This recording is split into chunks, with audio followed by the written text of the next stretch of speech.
Great, great, great, great. Looks like many of us are new in the room, relatively new in the room. I know some of us may have been doing this for a while, but that's great.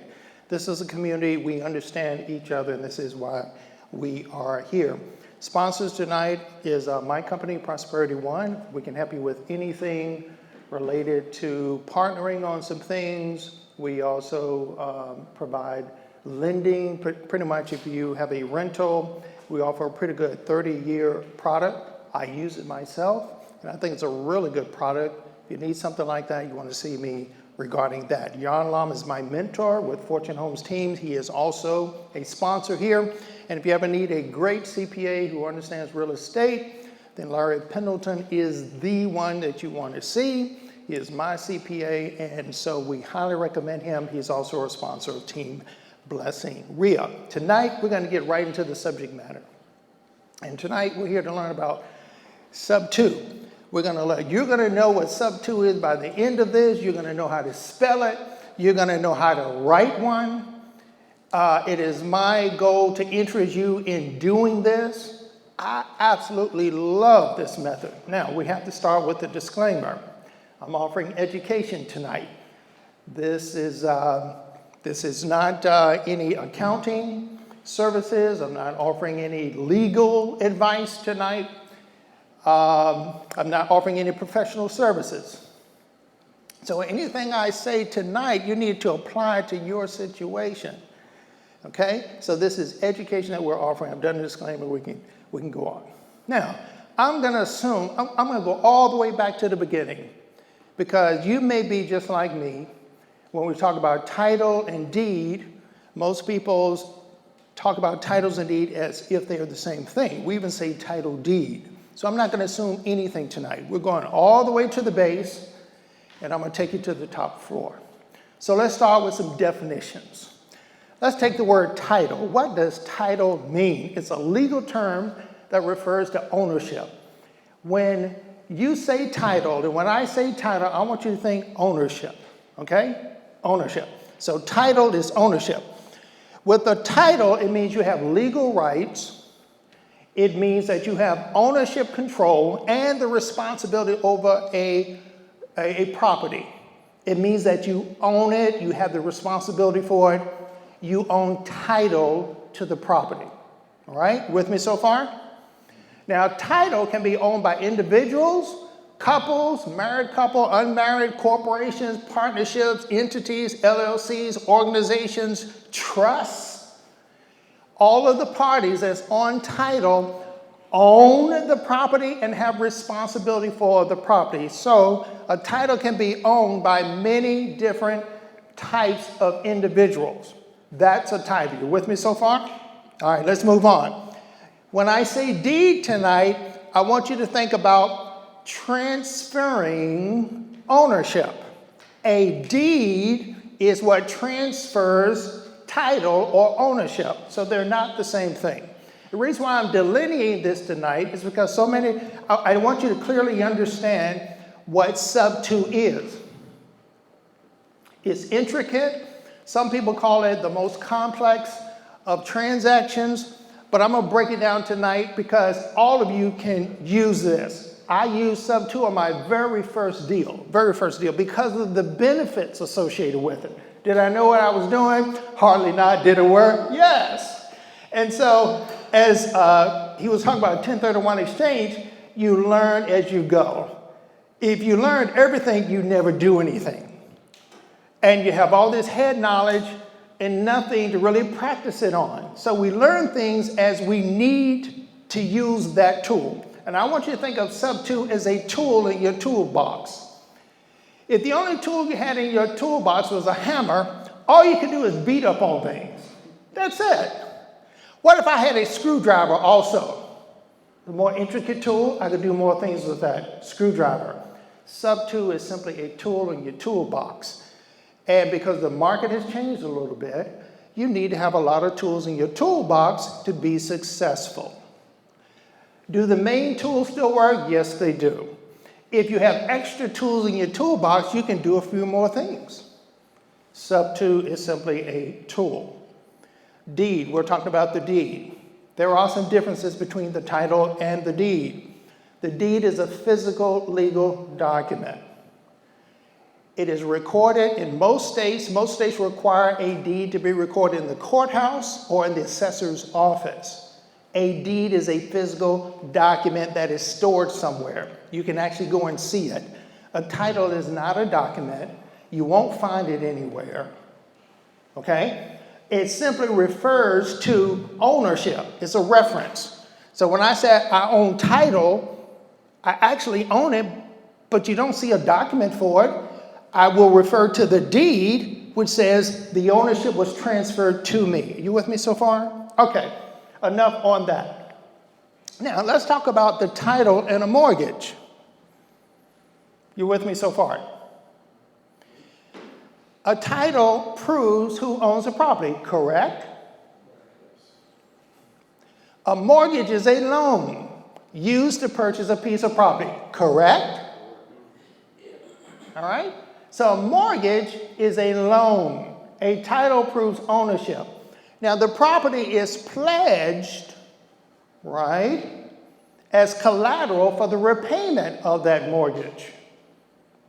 There's a title and there is a mortgage, and they are not the same and they are not connected. They are not connected.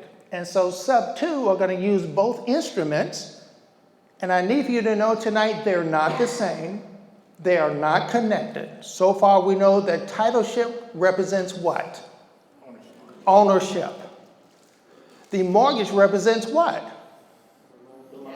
The loan. And the property is used as collateral to make sure you repay that loan. But it doesn't have a direct connection to the title. That's going to be important as we move on in this. So what is SubTo? SubTo is acquiring a property subject to the existing mortgage. That's the connection we make. It is as real estate investors. This is a tool we have in our toolbox whereby we can acquire a property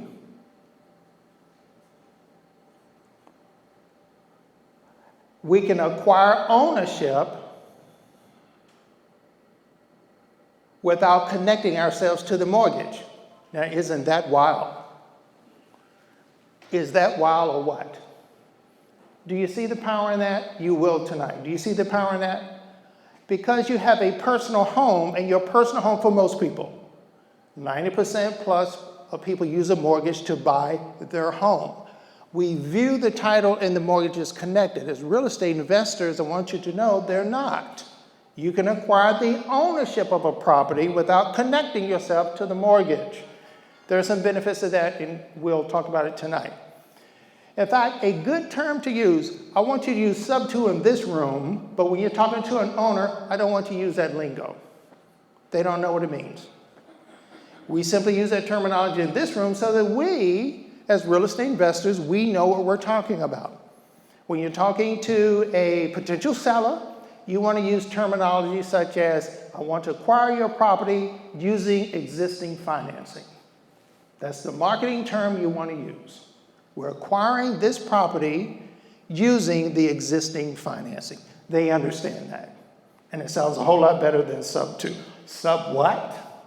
Sub 3, Sub 4. All right. Purchasing, what is SubTo? It is purchasing by taking over the existing mortgage payments. You're taking over the payments, not the mortgage. You're not tying your name or your entity to the mortgage. And I know some things are going off in your head now. We will answer that question. And if I don't, bring it up. What is SubTo? It is taking the title, which means what? We're taking title, which means what? It means ownership. Come on, say it loud. That way I know you understand. SubTo is taking title, which is by way of a deed, which means transfer. So now we know the difference between title and deed. Okay, you do not transfer the mortgage into your name. You do not. Is SubTo legal? Yes. Can you go back to the previous slide? I certainly can.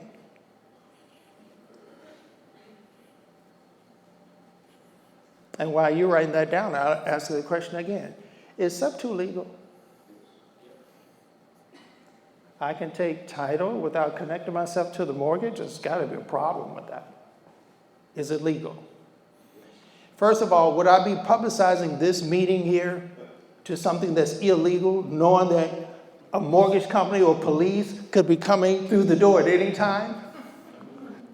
I'm sorry, I'm not going to do that. So is SubTo legal? Would I be teaching this if it was illegal?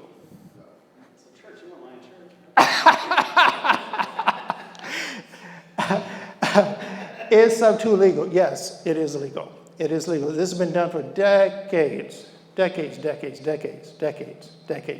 And there have been several ways that you can successfully do this. And we're going to talk about a best practice tonight on how to process such a SubTo. We're also going to talk about why you want to do this, why you want this tool in your toolbox. Now, I don't know if you've heard about this clause called the due on sale clause that is now in every mortgage. You ever heard of that? Let me inform you. Prior to 1982, banks have wanted to accelerate mortgages when people don't pay on time or whether they change title ownership. And in a court of law, they kind of missed a lot until finally they got the Congress to come up with this law in 1982, the Garn-St. Germain Act, which gives mortgage companies the right to enforce an alienation clause. The clause has been in some mortgages prior to that, but they really couldn't enforce it. Since 1982, banks can't enforce it. What does that mean? It requires the borrower to pay the mortgage balance immediately upon the sale or the transfer of a property. Now, we do not want that. We as real estate investors don't want that. We want the title, we don't want the mortgage. We do agree to pay the payments on the mortgage, but we don't want to obligate ourselves to somebody else's mortgage. And there are some reasons why the seller would want to do this, and I'll show you some examples tonight. Again, we're problem solvers, right? In the process of solving some people's problems, we can gain profit. And I'll show you some examples where this really works well even for the seller. So let's continue on with this. Due on sale clause. This is a way where mortgage companies can protect their interests to make sure that they get paid. Okay, let's move on. All right, due on sale clause. Most mortgage companies, however, don't enforce this clause.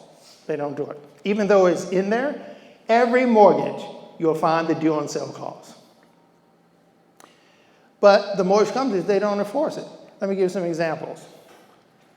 Anybody ever heard of a living trust? You know, my personal attorney recommends that I put my personal properties, particularly my home, into something called a living trust. Guess what? You just violated the due on sale clause because I transferred ownership into someone or some other entity's name, and the bank says don't do that. If you change ownership on title, transfer through a deed, they have the right, not the obligation, but they have the right to call that note due.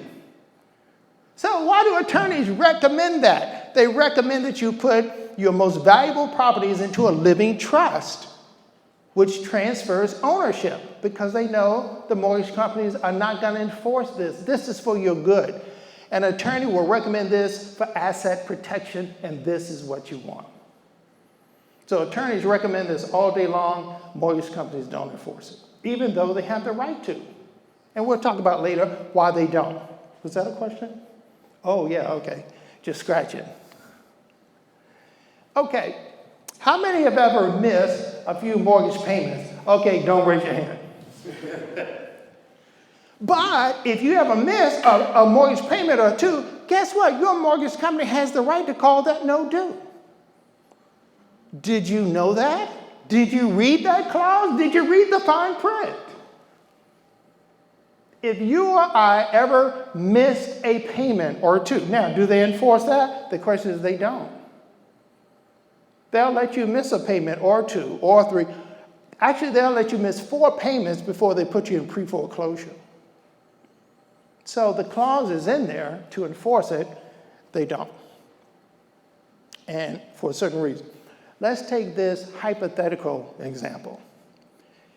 If you find someone in foreclosure or pre-foreclosure, how many ever looks for pre-foreclosure opportunities? Okay, very nice. If you found someone in pre-foreclosure, right? And let's say you brought them, or you agreed to bring their mortgage current. Let's say they're 3 months behind. They can't pay the note anymore. And you as a problem solver, you say, I'll bring your mortgage current.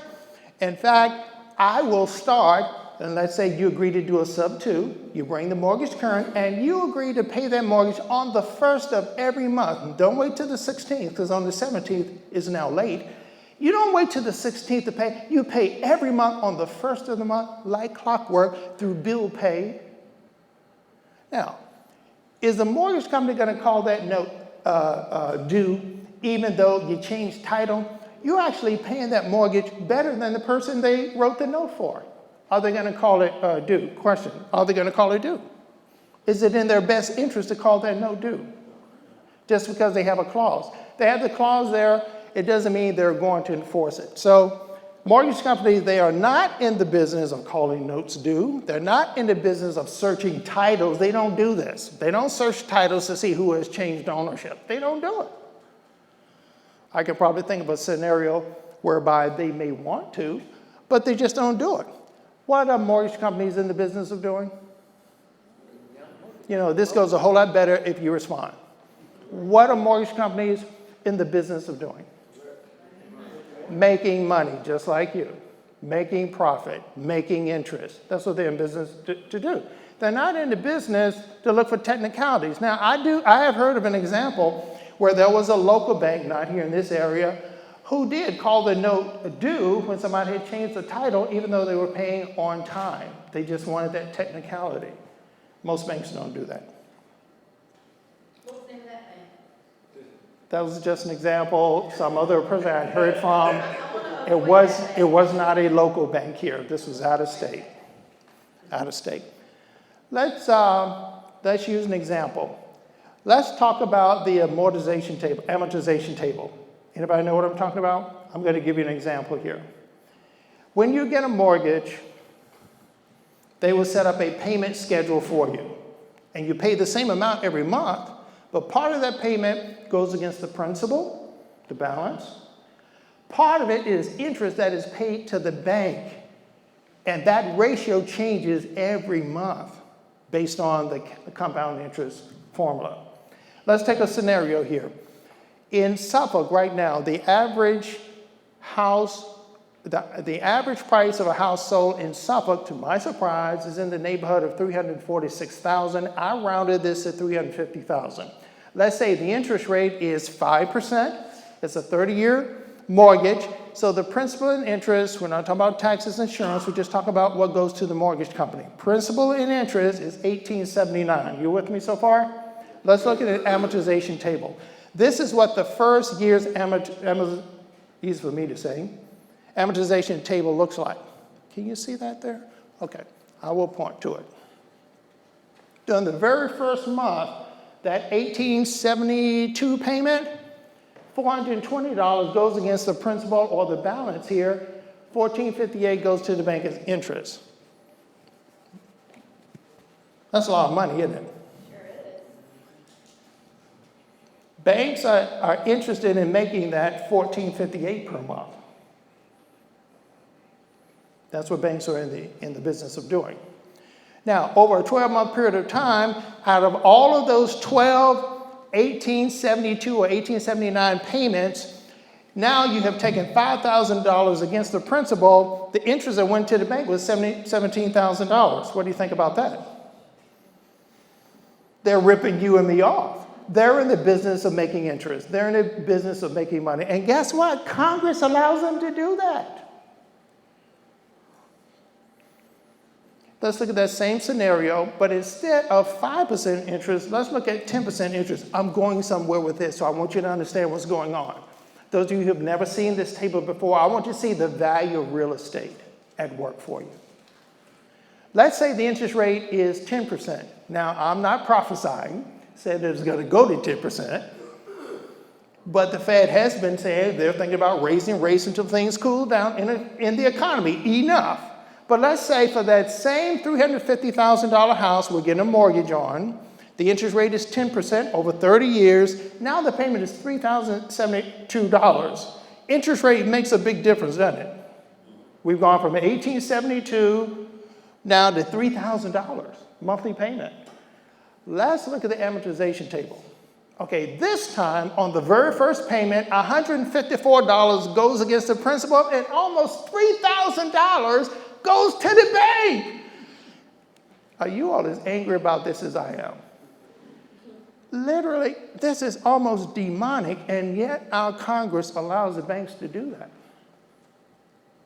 That $3,000 payment, practically all of it goes to the bank. Hardly any of it goes against the principal. And so as you can see, that ratio changes every month. So if the interest rate is 10%, the amount that goes against the principal is almost $2,000, and the amount of interest that goes to the bank is $35,000. Are you all as upset as I am? $35,000 of all of those monthly payments goes to the bank, which is the reason why the bank has the biggest buildings downtown. They're using our money. Mortgage companies are not in the business of calling notes due. They're not in the business of searching for titles that have changed. They're not in that business. What are they in the business of doing? Keep on making money like that off of us.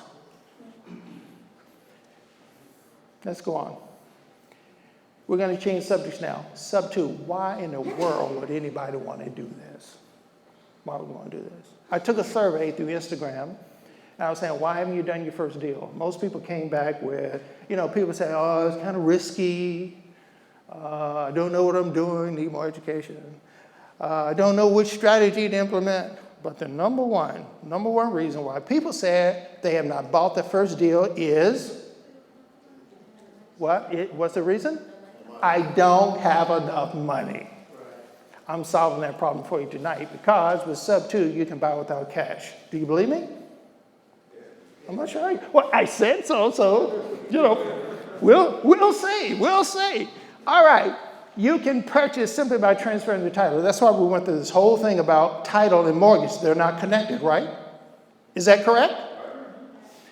As long as a seller is willing to transfer title, you take ownership. Is that correct? It has absolutely nothing to do with the mortgage unless you want it to have something to do with the mortgage. Let's go on. SubTo allows you to buy without cash, no down payment required. You don't need 20% down for an investment loan. You don't need 30% down. All you need is a seller who's willing to transfer title.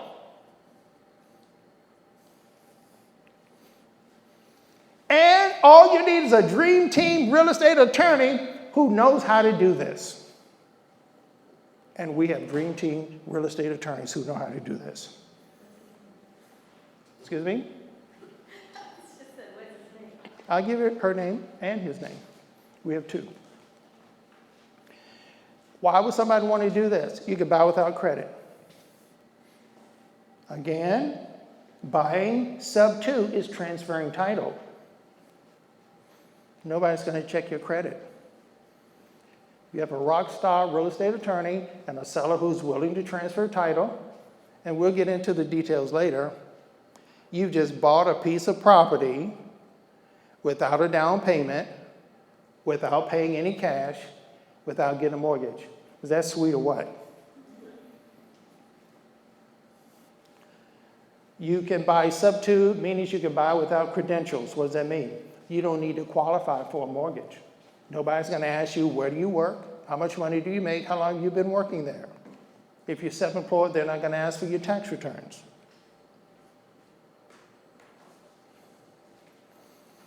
SubTo is buying by taking title.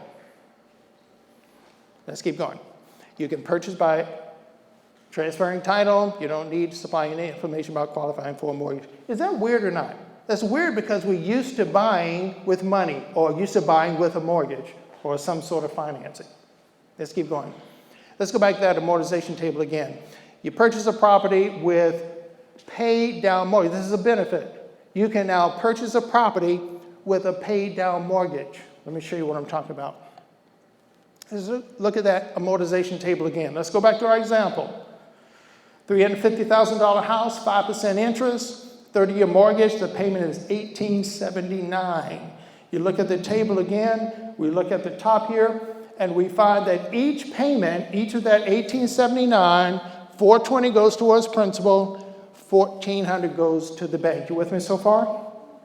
Okay, let's take that same scenario. We've seen that again, $5,000 and $17,000. Let's take that same scenario again after 15 years. Let's take a look at the amortization table after 15 years. So now we're starting year 16. So now that $1,879 payment is split this way. Now $888 goes against the principal. Is that sweet or what? Is that sweet or what? This is why you want to pay down your mortgage. And every time you refinance, you start all over again. Ooh. So those of us who like the BRRRR strategy, that's what we're doing. However, we're doing it for a reason, to pull cash out so we can invest it some more. This is at the 15. Are you seeing the beauty of this? I hope you see this. Man, I hope you see this. Because you're going to say, wow, I can pick up this property with a mortgage on it that's already been paid down 15 years. This is a possibility. And now each new payment that I make, because I've agreed to make the payments, more of my payment is going against the principal, which means it's going towards me. So in this scenario, now $10,000, $11,000 goes against the principal, $11,000 still goes to the bank, but that's better than the way it was, isn't it? All right, so let's look at the very next year. Let's look at after 16 years. Now this is year 17. Guess what? There's a point here in March where we break even. Now, for each payment, more of the money goes towards the principal than the interest. Isn't that sweet? That's where you want to get the mortgage to be. And that's why some people make extra payments each month, because they know so little goes towards the principal. And you can accelerate this process. I hope I'm not getting too technical. But I want you to see the benefit of SubTo acquiring a property with an existing mortgage that somebody else has already paid down, not starting from the beginning. $12,000 goes towards the principal, $10,000 now goes to the bank. Oh, that's sweet now. That's sweet now. My money is working for me, not the bank. I like that. Okay. All right. Benefits, the amortization. You purchase a property with paid down mortgage. In fact, the older the mortgage gets, the more that new payment attacks that balance, the older it gets. Which means my wealth grows faster, and so does yours. You with me so far? Any questions? Let me give you an example.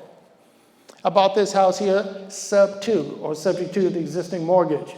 A previous so-called investor bought it and sat on the house for 15 years and didn't do anything to it. Now, you're looking at the house now after it was rehabbed. You should have saw it before it was rehabbed. But after 15 years, that's kind of sweet. He's paid down that mortgage for 15 years. So you see what happens now? Now, every new payment that I make attacks that principal more and builds more wealth for me. Now, for this house, I actually BRRRR'd it, so I started over again. So, BRRRR kind of helps. But with this, this amortization thing, and with SubTo, you have the ability to buy a property with a paid down mortgage, and that's a benefit. Each payment that I made, and I kept this property over a year before I refinanced it. I kept the mortgage. It was in the other person's name. I paid the mortgage. I took title. It was my property. We agreed to do this. In fact, the seller didn't want any money. He just wanted to get out. You see in your market? You're looking for somebody who just wants to get out. Do you know anybody who just, oh man, I just want to get out of this for whatever reason? He wanted to be an investor. He worked a day job. He bought this property to invest. He wanted to rehab it. He toyed with it a little bit for 15 years, and then he gave up. I just want out. And I purchased the property subject to the existing mortgage. The seller got nothing except, thank you for letting me out. I agreed to make every new mortgage payment, which actually goes to improve his credit because the mortgage is still in his name. I'm paying the mortgage on the first of each month. I'm guaranteed him I'm going to pay it, and I get the property. And I get to build wealth faster because I bought a property that was already paid down by 15 years. Do you see the value of that? Okay, good. Here's another benefit. Instant equity. Likewise, you can also buy a house that has a paid down mortgage. You also get instant equity when you take over the mortgage. Here's an example. I also bought this house, SubTo. The mortgage was $146,000. The value of the house at the time I bought it was $205,000. Therefore, my instant equity was $59,000 minus any money I paid to acquire the title. And I did agree to give her $12,000, $14,000 or so, but subtract 12 from 59, that gives you what, 47? In a single transaction, in a single day, my wealth increased $47,000. Is that sweet or what? Is that sweet? Sweet. So you just have to find someone who wants to do this. Benefits: no cash, no credit, no credentials, paid down mortgage that helps you build your wealth faster, and instant equity. Awesome. Okay, so who are the prospects for a SubTo, to do a SubTo transaction? Just anybody who wants to sell their property fast. We're real estate investors, right? We buy in 2 weeks or less. We can close, no problem. No mortgage approval is required. No inspections is required. I went through that way fast. And for the realtors in the room, anybody who wants or needs to sell fast, this is an option. Sell by subject to. Questions? All right, let's move on. Anybody who wants a list price, okay? We can pay up to list price when they give us the right terms. Now, this is more for a buy and hold investor, okay? Because a buy and hold investor, you're going to make your money through what? Cash flow, appreciation, tax benefits, great return on investment. You're going to make your money some other way. You don't necessarily have to have a great discount. So, Mr. Customer, I understand you've gotten some offers on your house. None of them have been the price that you want. Mr. or Mrs. Customer, I'm willing to buy the house for you at your price, list price. You just give me my terms. And what are my terms? I'm willing to buy this using existing finances. I'll give you a list price. Do you see the value in that? Do you see that?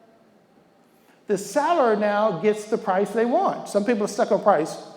Is that true, Chris? Sometimes people just I want this price, I want this price. I gotta have this price. Well, the house is not worth that, but I want this price. I'll give you list price. You give me terms. Now, do you see how I, as an investor, gonna make my money?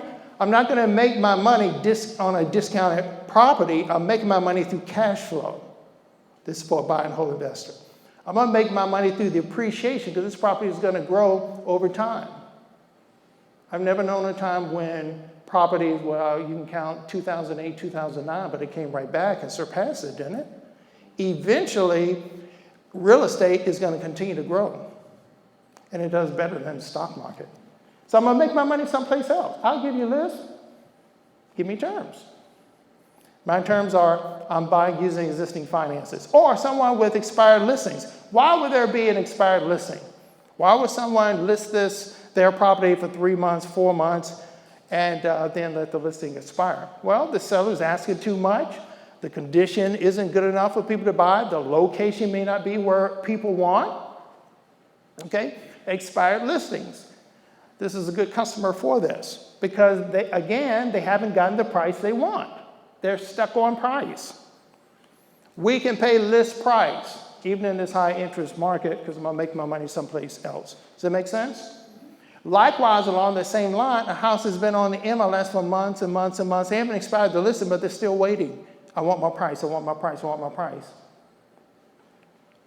I'll give you a price. I'll give you a price. Give me terms.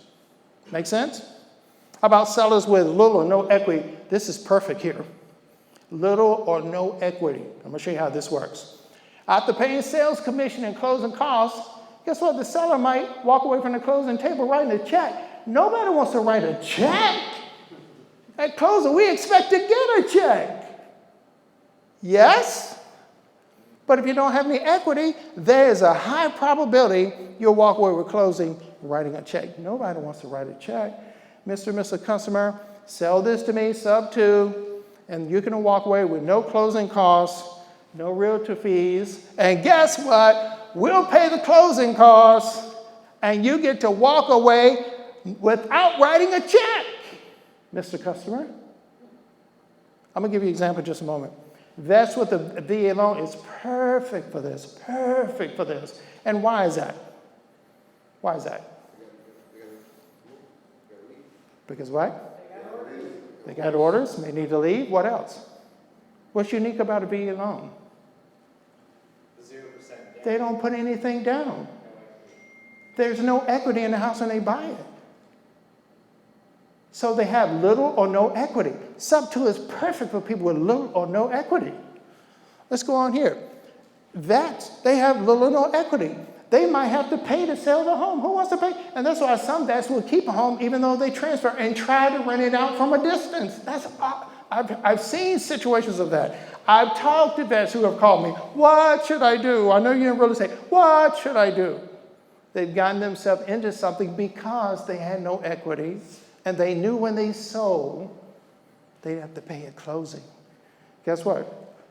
We as real estate investors, with this tool in our toolbox, they can walk away at closing without writing a check. We become what? A problem solver. We can close fast 2 weeks, not 2 months. A little technicality here, and I don't want to get into mirror wraps. Mirror wraps are better for VA loans versus SubTo. I'm just going to say that and move on. Here's an example. Here's an example we're looking at right now. This is a house that was bought for $339,900 last year by someone in the military. The VA loan is now $343,000. Did you see these numbers? Are you looking at these numbers? What's unique about these numbers? It's more than what they bought it for. Yeah, because closing costs get put in there, $343,000. Now, the house is valued at $361,000 now. I didn't take the time to do an ARV. I simply took Redfin's number, Zillow's number, and Realtor.com's number and averaged them. And the current value of this particular house comes to $361,980. You with me so far? Let's see what happens here. Sales and closing costs on that house are $32,500. How much are they going to walk away with at closing? You think? How much are they going to walk away with? I heard they're going to pay. I heard negative. Any other callers? This goes a whole lot better if you respond. How much are they going to make at closing? Everybody makes money at closing, right? She knows her math.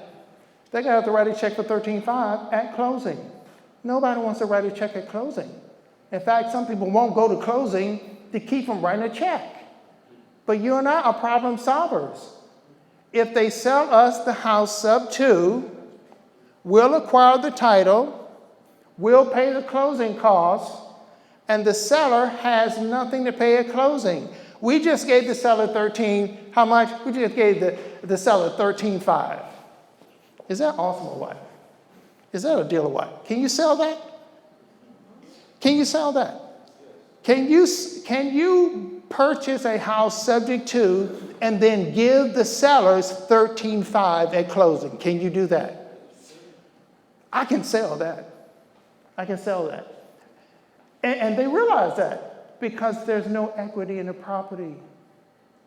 In fact, many times if they know they went into the property with no equity, they really don't expect to come out with any. But they don't want to pay. Realtors have to be paid, don't they? Closing costs have to be paid. But you're a problem solver. You're going to pull SubTo out of your toolbox and you say, Mr. Customer, listen, I'll come to your rescue. I'll save the day. We can go through closing and you'll not have to pay a dime. Can you sell that? I can sell that. So here's the solution here for a seller with little or no equity or someone with a VA loan. Use the SubTo toolbox. The owners pay no cost at closing. They simply deed over the title. Deed means transfer. Title means I own it. And the investor pays the closing costs. Would you be willing to pay the closing costs to get that house? Would you? Investors, would you be willing to pay closing costs to get a house? Yes. I will. Because normally you have to put 20% down or 30% down to buy a house, right?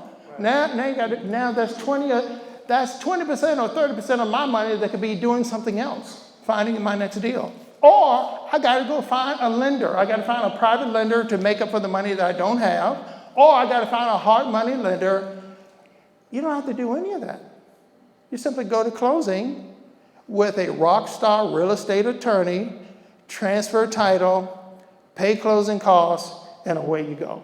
Now that's sweet. I don't know about y'all, but that's sweet. I'll take that any day. All right, so let's move on. The investor gets a sweet deal. And what is this sweet deal? Little or no cash down, no credit required, no credentials. Nobody asks you where do you work or to prove your income. And instant equity, in this case, $8,000 at the closing cost, still walking out of closing with equity on the house you just bought. That's after the closing cost you paid. Here's another one. We're looking at who are good prospects for SubTo. So far, we've said people with little or no equity, people who want to get out fast, people who want list price. I'm not going to say unless I get list. I'll give you a list. Give me terms. Pre-foreclosures is another good one. Here we save the seller's credit. What are we? We're problem. We're here to solve your problem, Mr. or Mrs. Customer. We'll save your credit. If they're in pre-foreclosure, they're how many months behind? They're already 4 months behind. People don't get 4 months behind. It means they can't pay it. We're problem solvers. Okay. We bring the mortgage current and prevent foreclosure going on their credit. Man, that's sweet. Mr. and Mrs. Customer, I'm going to come to the rescue of your credit. I'll pull this mortgage current. You'll get the credit for it on your credit report. Owner pays no cost of closing. I'll take care of the closing costs. If needed, we'll even provide you $500 to help you move. No problem. Here's an example I'm looking at right now. This particular house was bought last year for $298,900, $299,000 with an FHA loan. That loan balance is now $290,000. With me so far? Not a lot of equity. Or let's say it's an FHA loan, so you can get in that with 3.5% down. Okay, so this particular person is behind 3 months. Don't know what to do. Okay? The value of the house, however, again, this is not ARV. I simply took Zillow, Redfin, Realtor, and just averaged the 3. And that number came to $391. Is that sweet or what? Can you see where I'm going with this? Seriously, can you see where I'm going with this? This is equity of $100,000.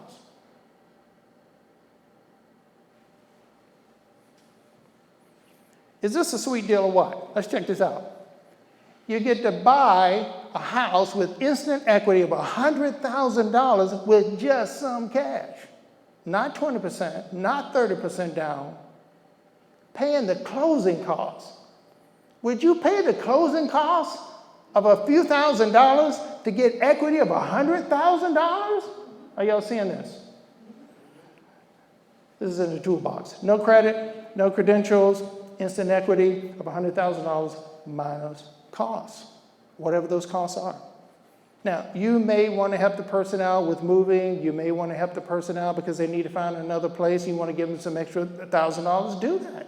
We're problem solvers. We're nice people too. We want to help people in real situations. This is a real situation. This is not made up. This is for real. And you know, if you've ever been in a situation where you had to pay, you couldn't pay, you look for somebody to come to your rescue. Guys, we get to be problem solvers. We get to save people. We get to help people out of their dilemmas. Okay. Pre-foreclosure, it's another prospect. Again, the benefits are little or no cash. Come on, I need you to hear this. What's the benefits of SubTo? Come on, y'all not saying it. What's the benefit of SubTo? What's the benefit of SubTo? What's the benefit of SubTo?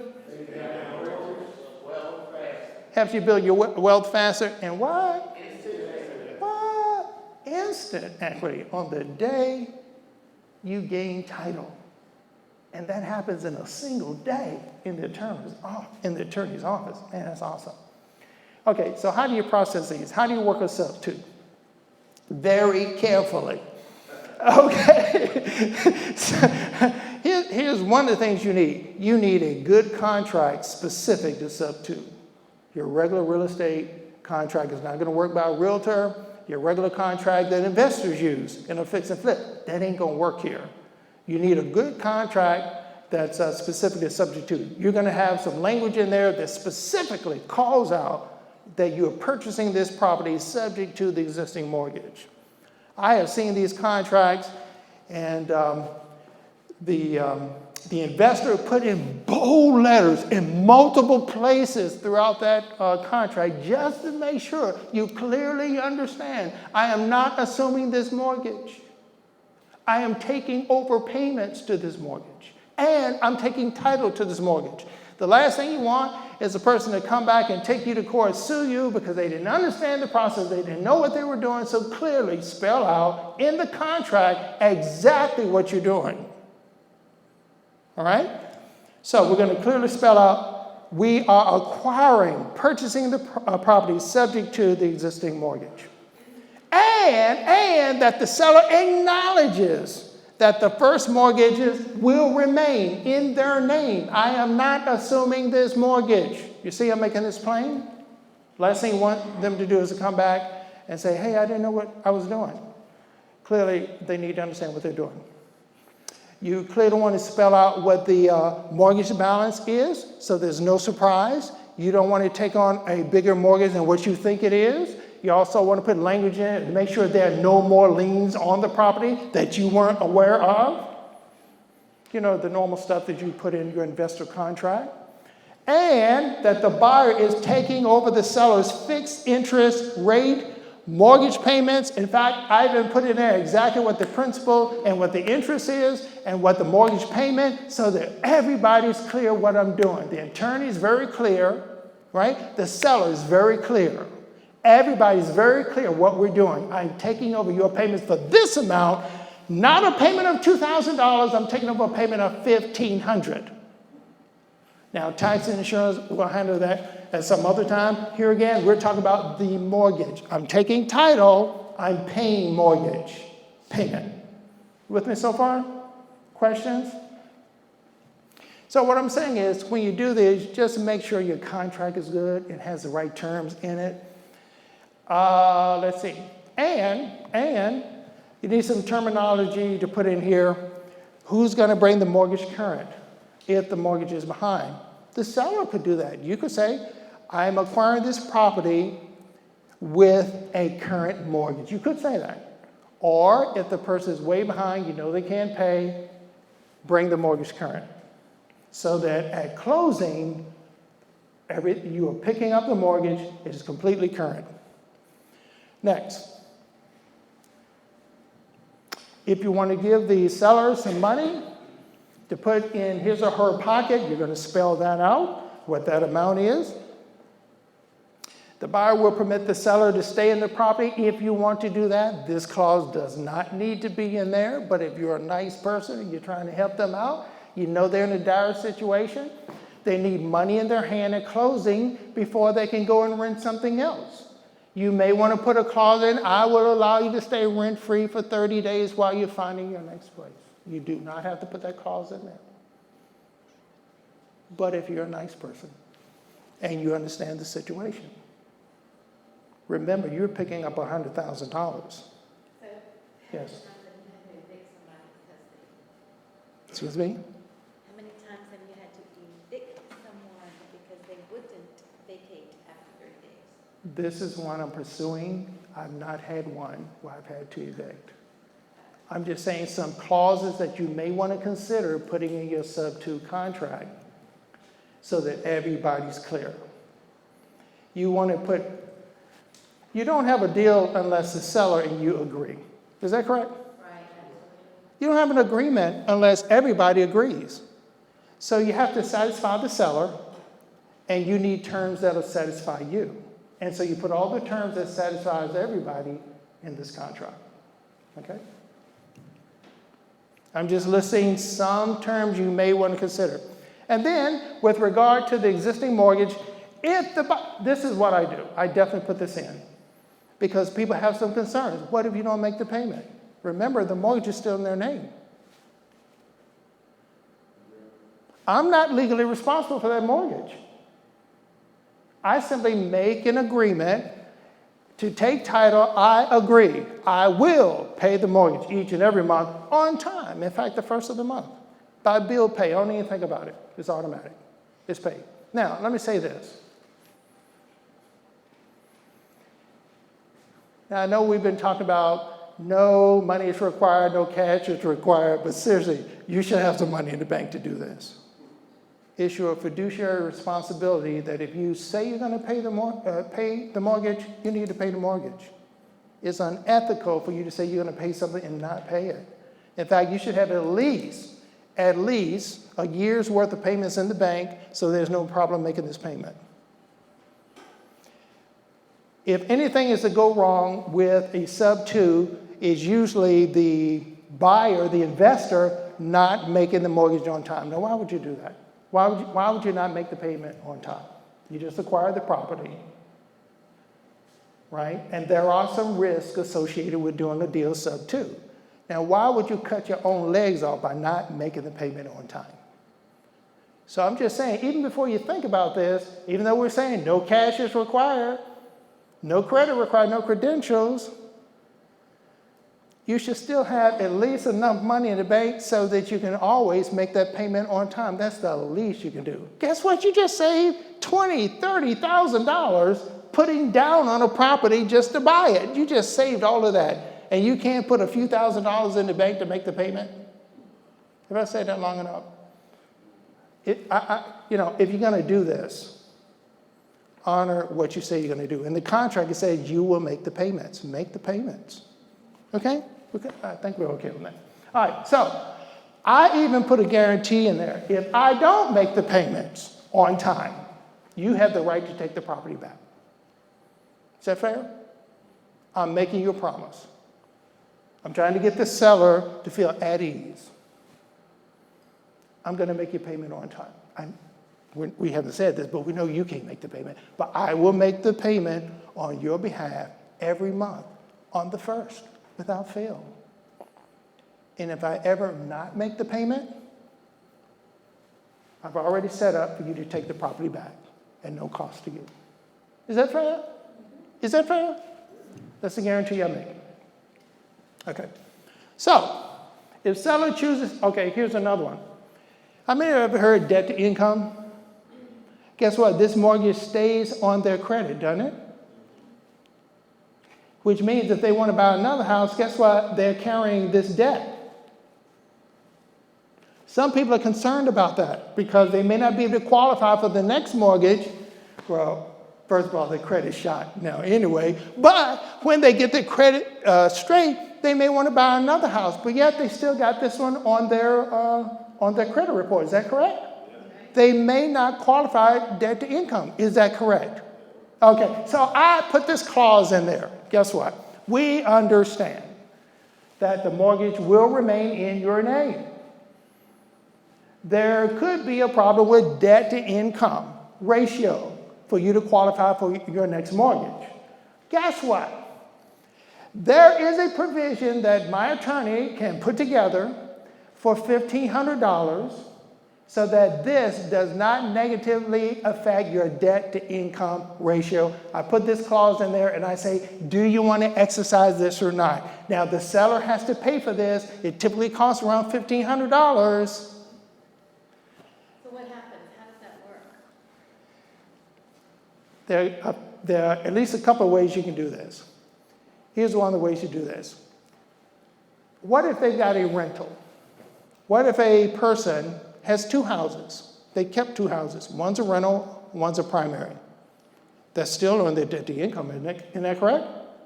But a mortgage company will allow the income from the rental, 75% from the first 12 months, and many will allow 100% from the rental to count towards their income. That's kind of sweet. So it works something like that. You set up a servicing company that proves that payments are made, okay? And it is treated as income to this person. And so we can set up something like that, but it will, what I say is, this is a cost to you. And it's optional. You can implement this or not. I just make it clear that this may be an issue for you. And so I address it. If this is a concern, we can fix this. Me and my rock star attorney, we can fix this. She typically charges $1,500. You want to set this up? Most people say no. But I've addressed it. Does that make sense? Yeah, because usually that's a concern. People doing SubTo. This is going to remain on my debt to income ratio? Yeah, but we can fix that. You're going to address the problem. Okay, so here's how it works. If the seller wants to purchase another home, they have DTI issues, we can set up so the home does not negatively impact their debt to income ratio. Okay, here's the process. You need a good contract, number one. You need a good contract with SubTo to do this. And you also need a rockstar attorney. And we know some rockstar attorneys who does this all day long. And the way you do this, best practice nowadays is to do everything above board. You try not to hide anything. There was a time where our ancestor investors, they used to try to hide this. Let's not let the mortgage company know what we're doing. And so there's something used to be called a land trust. And they used to put these in a land trust. They can't hide what we're doing because we don't want anybody to know we're doing this. I'm being facetious. In the old days, people used to use a land trust to process a SubTo transaction. We don't recommend you do that anymore. In fact, a bank now, if they're looking, and they don't, but if they were to look to see if there was a transfer of title, the first thing they search for is trust. They're looking for a land trust. Because a lot of people used to use this in the old days. We don't recommend you do this anymore. I don't do this anymore. We be completely above board. We transfer title because we own it through a deed. We get title insurance. We handle this just like a regular transaction. And I also work with a real estate attorney. There's also a title company, so they do the closing. They know exactly what's going on, right? And so this is how we do it. Let's go back one. We use a rock star real estate attorney who's also a title company. We do everything above board. We transfer title through a deed, put title insurance on it. So I now know this property is mine, and there shall be no problems with anybody else coming out of the woodworks claiming they own this property. My entity owns this property. We keep everything above board. Now, if the mortgage company wants to search or happens to search, but they don't. We do everything completely above board. Question? So the mortgage company is going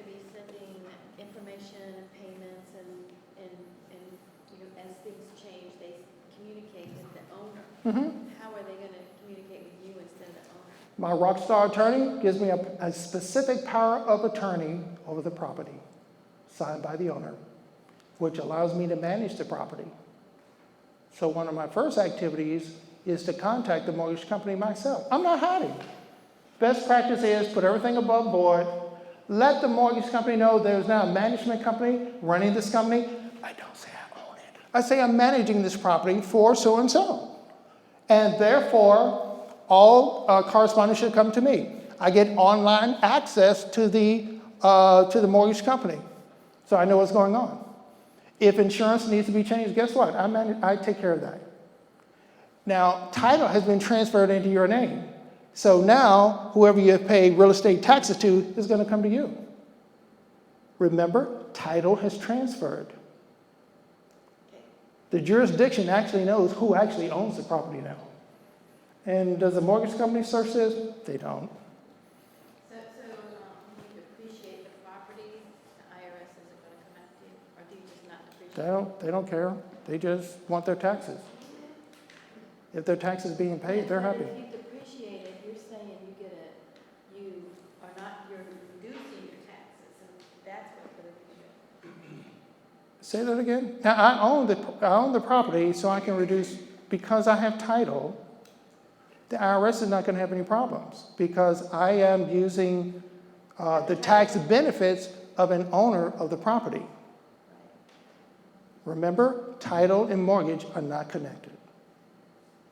But the IRS sees that you are depreciating a property, they do a quick search, and you're not on, you are on the deed.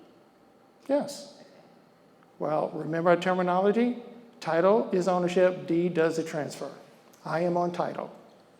Yeah, well, And title is just a word. The deed is the legal document. that's correct. And guess what? There's a legal document that says ownership has transferred from the previous owner now to my entity. Right. We're completely above board. We're not hiding anything. No land trust. We're not hiding from the IRS. We're not hiding from the bank. The bank actually doesn't care. If I make my payment on time, is the bank going to care? The way I shoot myself in the foot is I don't make my payments on time. Then they'll come after me. And if they find there's a title change, this real estate investor just shot himself in the foot. Why would you do that? You make your payments on time, like you promised to do. If I was a bank, Yeah. you've got a mortgage at 2%, and I see that the transfer of title, I might, if the interest rate's 12%, I might just call it due because I want you to go for 12%. Bingo. Why would a mortgage company search title?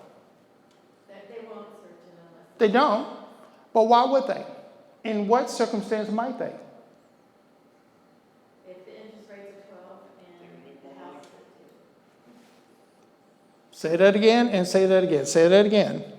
So when the current interest rates are at 12 and the house is at 2%, they could call it 2 if they want 12%. Bingo. Do you get that? Why would a mortgage company do a search? Because they may feel like we're not getting our due. Interest rates are now 12%. Somebody may have acquired title and are paying a mortgage on a 2% loan. They're not making as much money off 2%. They may search, may search. That's a scenario where a mortgage company might search, might.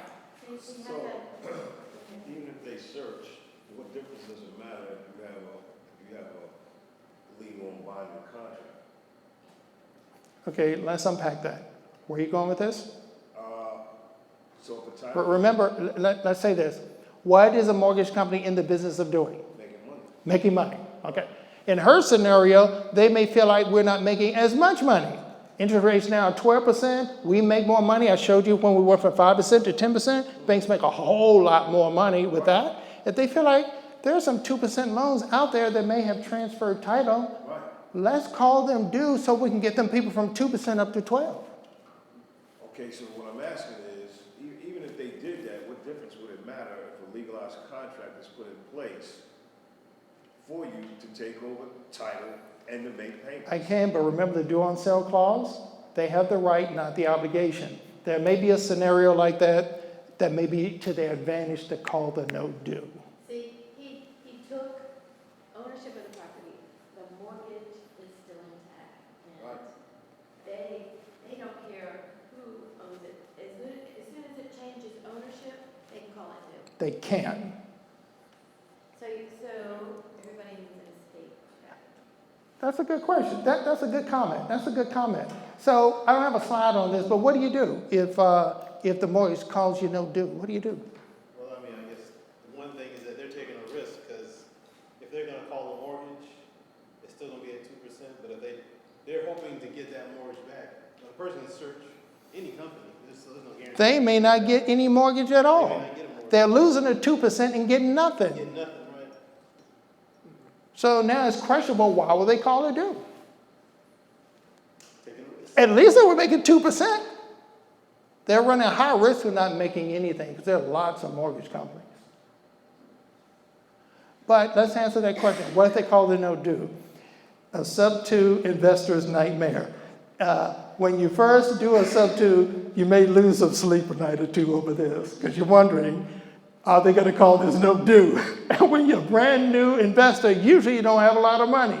You're doing this because you may not have a lot of money, right? What if they call it due? What do you do? Sell the sucker. Let me take one step back. How do you keep them from calling it due? Make the payment on time.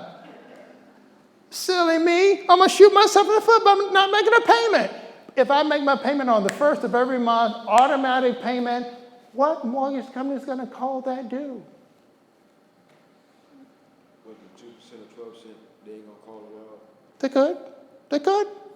But as we just said, they're calling a 2% interest rate mortgage due. They could lose that 2%. There's no guarantee they're going to. In fact, if they call a note on me at 2%, you think I'm going back to that bank? I'm definitely going to somebody else. They just lost my 2%. They just lost their 2% mortgage. So this might sound like a dumb question, but There is no dumb question. What we're doing is thinking, we're understanding, and I appreciate you thinking about this because it says, I'm considering this. I might be able to pull this tool out sometime and use this. Go ahead. so, SubTo transferring title Yes. and taking over the payments. Taking over payments, yes. So, who is the note, right? The Mhm. mortgage company? Yes. Who is the bill assigned to? It's still assigned to the previous owner. So, your business is stroking a check to the mortgage company Yes. with that account, Excuse me? with the person's account? No. With your account. You're buying the house. What you're doing is acquiring the house using the existing financing. Correct, What's that? with the mortgage account number. like Yes. in the note memo. Yeah, that's correct. You're using the same existing mortgage, but you didn't have to qualify for that mortgage. You don't have to be concerned about debt to income anymore because you already got some other properties. At some point in time, if you're using a personal loan, at some point in time, a bank is not going to loan you money for another house. You reach some limit, 5 or 10 or something, and so I'm not going to give you a mortgage anymore. You don't have to be concerned about any credentials, any credit. You just simply took title and agreed to make payments. Yes. So, I got a question. Okay, say if like, you still paying the mortgage. Yes. And the person there happened to move out. Yes. So. Because it's your house. Yeah, could you get somebody else in there? Yes. It's your house. Okay. You can do anything you want. You can flip it. You can assign it. You can hold it. This is just another tool. You're still a real estate investor. You can do anything you want because you own it. Isn't that sweet? Isn't that sweet? You just have to be concerned about how they're going to call the note due. Don't shoot yourself in the foot. The other thing that seems to mess up investors is insurance. That's the biggest thing there, insurance. Because if you don't have a rock star insurance broker, they may let the mortgage company know there's been a change in title. The last thing you want your insurance broker to do, which is why you want an insurance broker that's on our dream team who understands you're an investor and this is what you do. You hear what I just said? That's why you'll be very selective about who's on your team. Your attorney knows what you're doing and supporting you. Your insurance broker knows what you're doing and is supporting you, not hurting you. You're above board. You're buying this with title. The bank could find this out, but who's going to tell them? And they're not going to search. And you're going to pay the mortgage on time, better than the previous owner. Who's going to mess with that?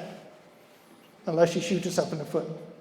All right, this is going on for a while. So the process is you want a rock star dream team attorney who knows how to do assignments. Why? Because if you found this deal, you may want to assign this. A wholesaler in the room may want to assign this. So you want a dream team attorney who knows how to assign one of these sub-twos. Isn't that wild?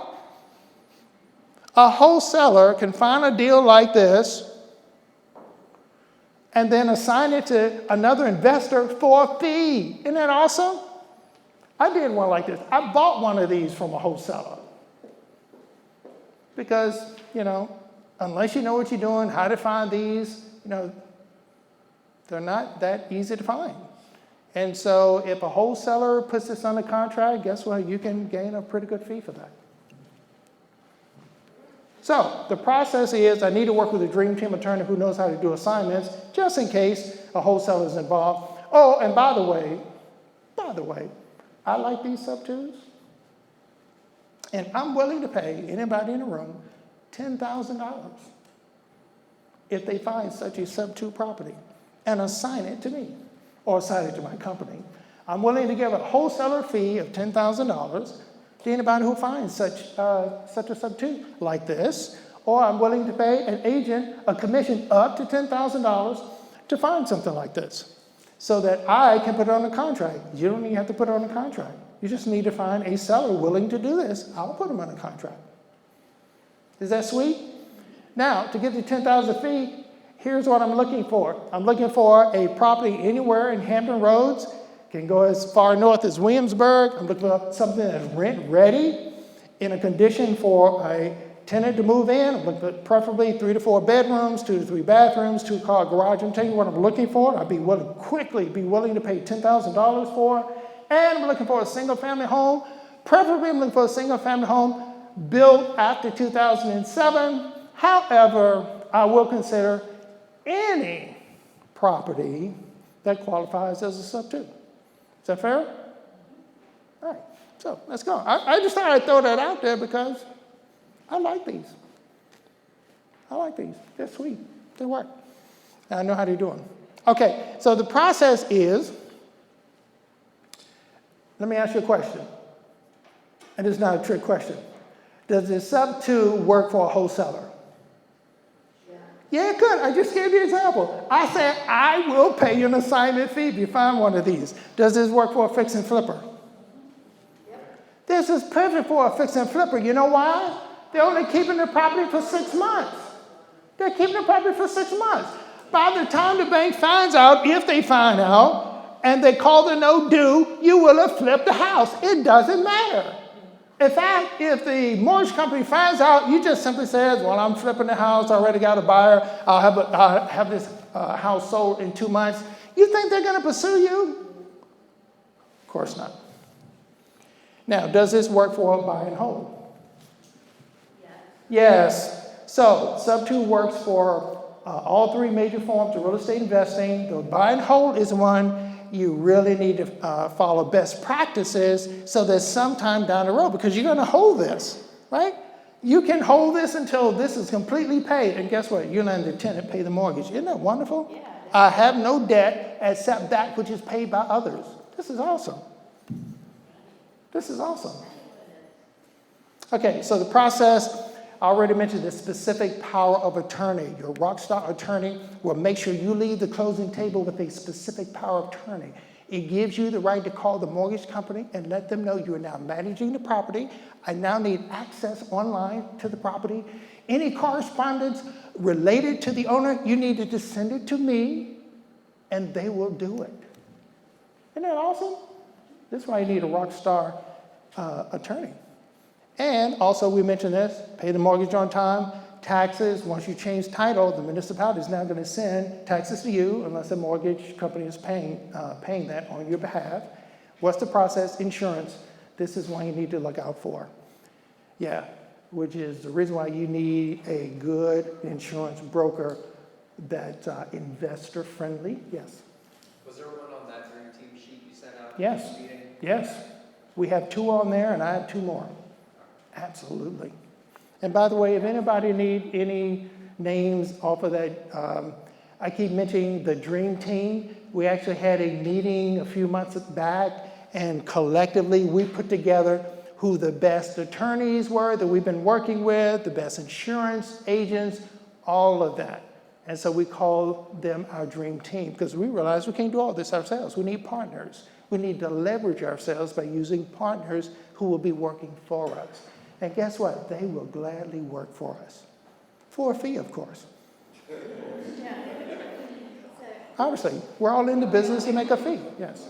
So to be clear, I remember hearing a lot of times before that SubTo doesn't work with every mortgage because the banks won't allow, right? But, so getting that power of attorney allows you to get control of the mortgage and get it sent to you along with your insurance broker, Yes. right? So then Yes, sir. they don't know about it, so I guess not to contradict, but everything may not be open except for the mortgage company, right? Because then that way we get a They're open. They're open. They're okay with someone else managing properties. They're okay with that. You don't have to tell them you own the property. Again, don't shoot yourself in the foot. The specific power of attorney says that you have the right to manage this property in any way you choose. The owner has given you that right. And the mortgage company respects that. Yes. Okay, so you keep the title, you keep the mortgage in the seller's name. Correct. How about if that seller messed up in the future, bankruptcy or something like that? It doesn't matter. You're paying the mortgage. Are you going to pay the mortgage on time? I'm gonna pay it, and the title, I'm on title. Wait a minute. Slow down. You're paying the mortgage on time. How can the mortgage go in pre-foreclosure? It doesn't matter what the previous owner does. They're not checking the previous owner's credit anymore. But I don't want to call this thing due because of the bank. Yep. I'm glad you brought that up. The previous owner could shoot themselves in the foot by notifying the bank. So on my contract, there's a clause. Any correspondence from the bank, you need to refer to me. Don't correspond to the bank anymore. When we're done, all correspondence to the bank is with me. In fact, there is a mentor that I follow in Arizona, and he's done this. I mean, people who do this lots and lots and lots of times. And he actually had one pulled on him. The previous owner actually called the bank, right? And the bank called the note due. And we didn't even talk about that. What do you do if they call it due? And so now he puts a clause in his contracts when he's doing this. He says that he lets the seller know that any correspondence with the bank, you need to refer to me. If not, you will pay me a fee of $75,000. So he puts a hard figure in the contract. You will not contact the bank. And if you do, you owe me $75,000. Excuse me? But look at this. That doesn't even help the seller. Why? Because if they're calling the note due, who are they calling the note due to? The seller. Whose name is on the mortgage? My name ain't on the mortgage. Call it due. Call it due. You got to pay for it. So you want to help your seller out from shooting them own selves in the foot. And in essence, that kind of disrupts what you're doing, especially if you buy and hold and you've got a tenant in the house. And then you got to figure out, well, what am I going to do? So let's go back to that original question. I know this is going long and we're almost done. So what do you do if they call the note due? Because there is a small percentage of time where they will call the note due for whatever reason. But you can help that out by paying on time. For whatever reason, let's say they call their note due. What do you do? Call you. Excuse me? We're gonna call you. That's correct. That's correct. They're going to call the seller. Or, because of your power of attorney, you said, correspond me with everything. They may notify you as the managing company over the property. What do you do if they call it due? Sell it. Like I said, if you're a fix and flipper, it's a moot point. You're only keeping it 6 months. And by the time they exercise the due on sale clause, you've sold the house. What if you're a wholesaler? If you're a wholesaler, you've got your fee a long time ago. You got your fee at closing. You don't care anymore. You're on to the next deal. So for a flipper, wholesaler, doesn't even matter. A buy and hold person does have to be concerned about the process, however. We don't want the note called. But what if it does get called? Then what do? Refinance it. That's an option. There are multiple options. In fact, another option is due on sale clause insurance. There's actually a company that'll give you insurance. You pay for it. You pay for it at closing, but they guarantee if the company calls a note due, they will duplicate a mortgage just like that for you to continue on paying. They will pay that note off, and they will create a new note for you at the same payment. Same bank or you different? No, it's a different bank. Yeah, this is another company who, it's like an insurance company. They agree to take on the risk if the bank calls a note due. So that's another option.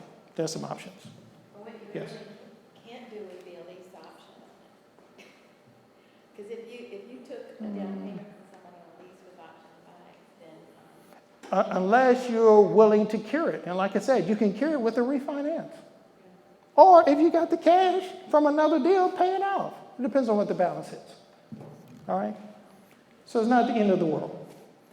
Yeah, insurance. This is what you do with insurance. First of all, get a rock star dream team insurance broker that knows what you're doing, know exactly what you're doing so they can cooperate with you. All right? They know how to communicate with the mortgage company on your behalf. They understand you have taken the title. Everything's above board. So this insurance company that's on your dream team knows you're an investor, knows exactly what you're doing. They know you've taken title, and they are treating you like the managing company. And that's how they're going to communicate with the bank. The managing company would like for this new insurance to go into play. They know how to talk to them. Okay? And best practice is leave the insurance in the previous owner's name. Now, why would we do that? Because everything looks like the previous owner still owns it. Right? Nobody's going to have a problem. The bank's not going to have a problem. You're changing the insurance, okay? That's a time where they could say, something suspicious going on here. But if the insurance is still in the previous owner's name, they're not going to think anything suspicious of that. And then you add, as a loss payee, your entity and any mortgage holder or private lender that you're working with on the property, you put those as loss payees. If there was a time to pay out, they'll find out who the real owners are. The real owners are your entity. And so the insurance will pay out you. Will not pay the previous owner because title says you are the owner. I've heard another investor who uses this. She just says, leave the previous insurance alone, buy your own insurance. So you have two policies. That's another way of doing it. Sounds good? Questions? Excuse me? Yeah, that's the downside. Got to pay both, but it's lower risk. Again, you're not touching the previous insurance, so the mortgage company, they're not seeing anything suspicious going on here. They just keep paying that month after month, year after year, to renew it. Things just going on, and you have your own policy with your name attached. And that's why I say best practice is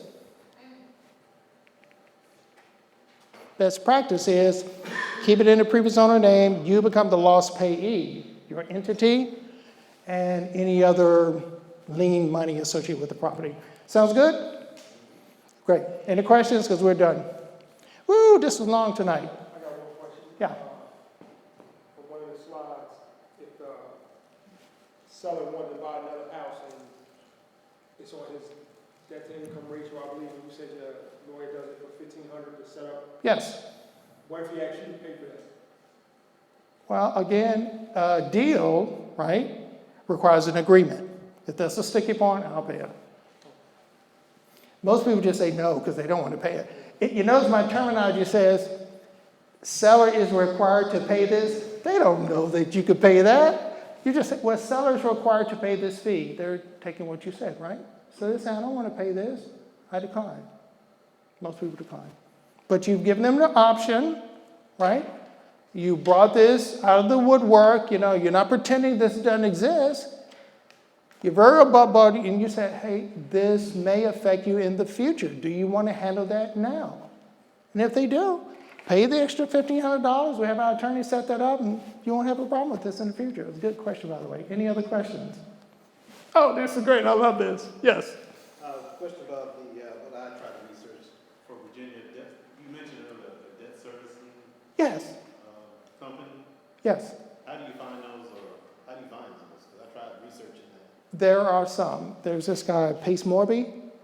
Pace does this all the time. So they don't have to be necessarily in state. They can be No. nationwide. Yes. Yes. Question. Yeah, that was similar to what I was going to ask. How can the seller guarantee that we're actually making the payment? They, hey, you know, I know you said you're going to make the payment. How do I check on it? I can't call the mortgage company. Can you Well, communicate with them? let's say they keep their old access to the online account. They'll see it's being paid. Right? Excuse me? Yeah, it'd be great if the mortgage company doesn't say there's only one access. Yeah, it'd be great if you had both dual access. Then they can prove to themselves it's being paid. And you got access to. Good questions, by the way. Any other questions? Wow. Is this too complicated? Would you like to implement this? Is it sweet? Are the benefits sweet? Oh man, the benefits are sweet. You know, as a new real estate investor, you may not want to start here. You might want to start with something a little more simpler because this is one of the more complicated ones. But however, I will say I started my first deal with this. You started what? I started my first deal. I did my first deal with a SubTo. Did you assign it? No, I paid, no. No, I set up the SubTo. It was not through a rock star real estate attorney. It was through a real estate attorney who was learning this as I was learning it. Right? And we were stumbling through it. But it was a fix and flip, so it didn't last that long. Right? So when I'm talking to the seller, and I don't exactly know how to pitch this, do I call you up on the phone? Yeah. You talk to my seller? Absolutely, yes. Absolutely. All right. And I will give you the $10,000 assignment fee, even if I have to, well, hopefully you've got a good relationship where they will on their own say, I want to do this, I'll bring the contract. I'll sit down, we'll put the contract together, take it over to the Rockstar real estate attorney, and guess what? You get your fee at closing. Is that sweet? Is that sweet? You just need to find a deal. Yes. Sheriff, like if I come to somebody and I ask them SubTo, and if I Don't say SubTo. So what is he going to say, team? When he's marketing this, what is he going to say? I want to purchase your property using existing financing. Yes. Existing finance, Yes. and I may stumble, so I can tell them I can get back with you Yeah. 24 and 48 hours. Yes. Then give you a call. Yes. Don't I get back with you in 24, 48 hours? Okay. Just say, I need to get back to you. All of us do that. Right? All of us do that. You know why? Because we all don't know everything about everything. We'll go find the specialist, and this is the specialty. But I love doing these. I like doing these. Any other questions before we close out tonight? Well, I can contact you. I missed that slide on what we were looking for. Excuse me? Did you put up a slide that was actually what you were looking for? Yes, I did. I'll go back there because I want you to find one of these for me. What? There you go. That's the side. That's the $10,000 SubTo offer. Wait a minute, where was that slide? Oh, okay, it's the one before it. That's what I'm looking for. Take a picture of that. Mm-hmm. If you find me that, I'll gladly give you $10,000 at closing, right? You don't have to just find it. We need to put them under contract. They need to show up at closing, right? And our rock star real estate attorney finished the deal, right? And that's when you get your check at closing, right? It's got to be a deal. And in answer to the question over there, I will help you through the process, right? You find someone that's interested or qualifies for this, introduce it to them, say, hey, you know, I get my partner over there. I'm your partner, right? Right. I'll get my partner to come explain it some more, and we'll come over your house, sit down, have tea, and we'll answer all your questions. Done. Yes? Some people might have houses out of state. Do you do that too? I do, but for this deal, it's not out of state. Okay, good to understand. That can work out of state, though. Yeah, because some say they have a house, they used to stay there, they rent it out. Right. But after a while, they can't do both at the same time. You know what? We can make that work and then assign it and make a wholesale fee. Okay. So I'm not really interested in out of state right now. Cool. Anything else? Okay, so we're going to be doing this again Sunday. I do this online, so if you know anybody who might be interested in this presentation, I'll be doing it again Sunday. If you want to watch this again, you can also watch it on Sunday as well. Sponsors, blah, blah, blah. That's it. Great. So thank you guys. This has been great tonight. Give yourselves a hand.